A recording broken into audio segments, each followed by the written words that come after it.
Are the things and places unique and irreplaceable? And if so, in what ways exactly? Clearly, many of these questions are political. They concern power relations and the conditions for individuals and communities to exercise agency in relation to particular places and their particular histories and traditions. But they are also deeply ethical questions, questions regarding the quality of our relations to things, others, and places as sources of value. With these considerations in mind, a fundamental problem with modern commodity production and consumption comes into focus. The modern pattern encourages us, in fundamental respects, not to deal with reality. It is characteristic of things reduced to commodities that their originating social and ecological context are obscured or pushed to the background. Other species and natural systems become radically simplified and circumscribed in their being. In short, commodification involves an essentially reductionistic stance toward the world. With this stance, all we see is our needs and interests, and how things and others might be manipulated to better suit us. Further, to speak figuratively, this stance discourages us from looking too far up or downstream. It's a serious question to consider who exactly is being served by our blindness and short-sightedness here. A further complication is whether we are even aware of the extent of the reduction brought about by commodification and our possible complicity in its rule. Thus, a crucial precondition for even being able to care about this reduction is not met. In fact, even if we wanted to take responsibility for things and beings in a more holistic and less reductive way, it is very difficult to do so. This seems especially so in a global economy. In this respect, the mystification of the context of things and of the full reality of other beings does violence to the relatedness of the world. Indeed, our very capacity to relate to the world and others in it is inhibited, attenuated, disembodied.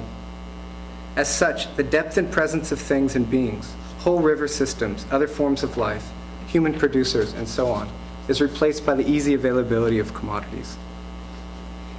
If this analysis is right, modern commodities embody, inevitably it seems, a certain superficiality and lightness. The availability of commodities not only threatens the coherent and engaging character of the world, it also involves a tendency toward forgetfulness and ignorance about our embeddedness in the natural world.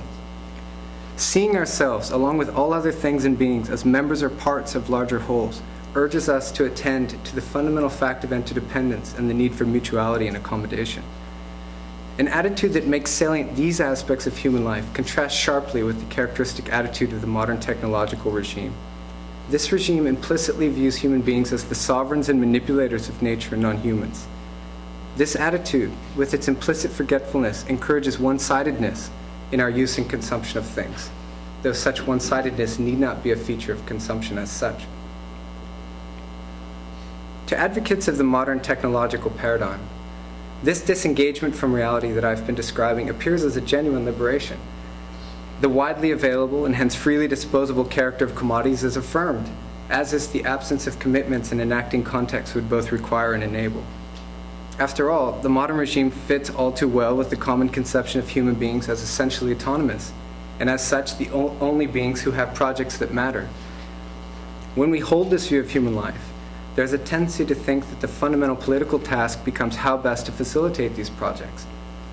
And it is precisely this that gives encouragement to the technological regime, whose specialty, after all, is the reduction of other beings and things to useful means for our ends.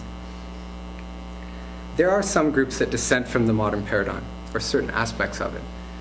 I'll mention two sorts. One is a minority and typically labeled, even self-labeled, aesthetes. Think of wine connoisseurs.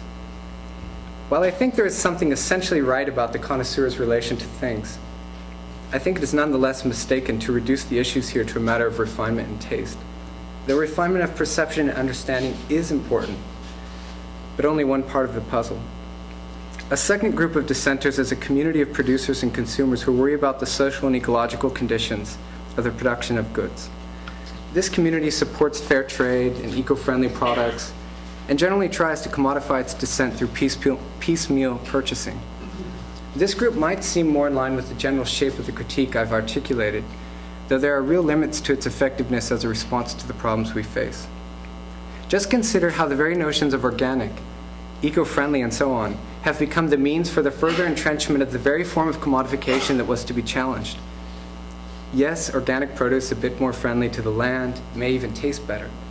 But most organic food production still subscribes to an industrial model, one heavily reliant on machinery, cheap migrant labor, national and global distribution lines, and so on.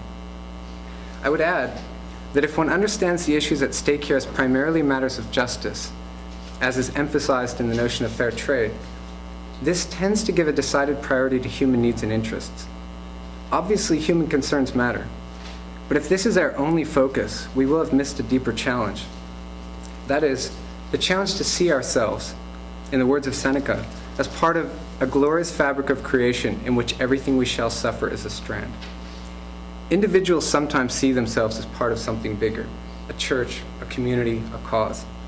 But it is less common to conceive human life itself as part of something bigger, something more fundamental, something perhaps more valuable than us, considered as individuals and as a species.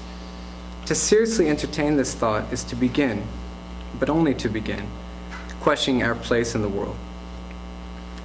If the modern commodification of nature and non-humans encourages a pervasive disengagement, such that nature and non-humans do not even show up to us as possible objects or subjects of ethical concern, the problem is clear. Commodification is insidious precisely because it masks as liberation and ease, as efficiency in meeting human needs, as giving us what we want. Because there is some truth in this, the modern commodity paradigm is very difficult to challenge, but I've tried to suggest reasons why we should challenge this paradigm. Let me note a further aspect of the argument sketched here.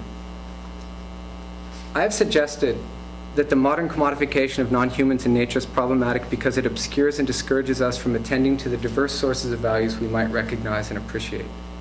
I also claimed that this commodification stands in the way of truly coming to see humans as nested in ecological communities. However, I have not articulated a particular substantive view about how these values might best be understood.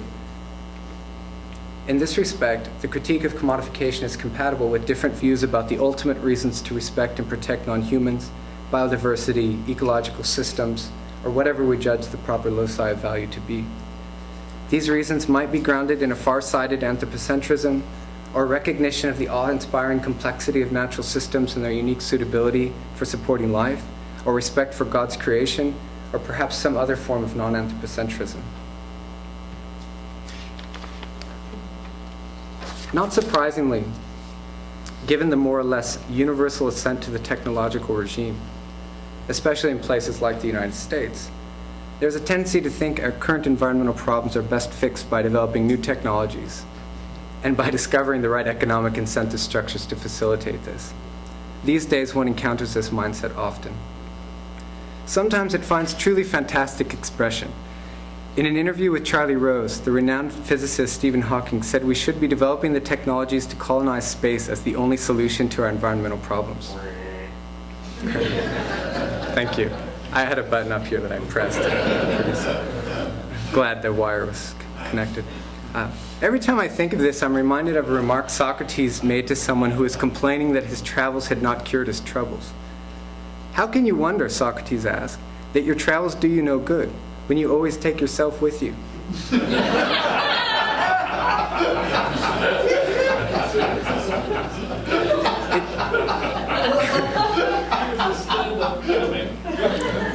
He was.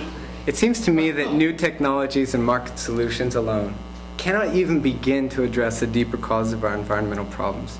These problems concern the way we value and perceive nature and our place in the world. In this respect, modern technology and commodification may actually be perpetuating some deeply problematic ways of being, rather than enabling us to think clearly about alternatives. Thank you.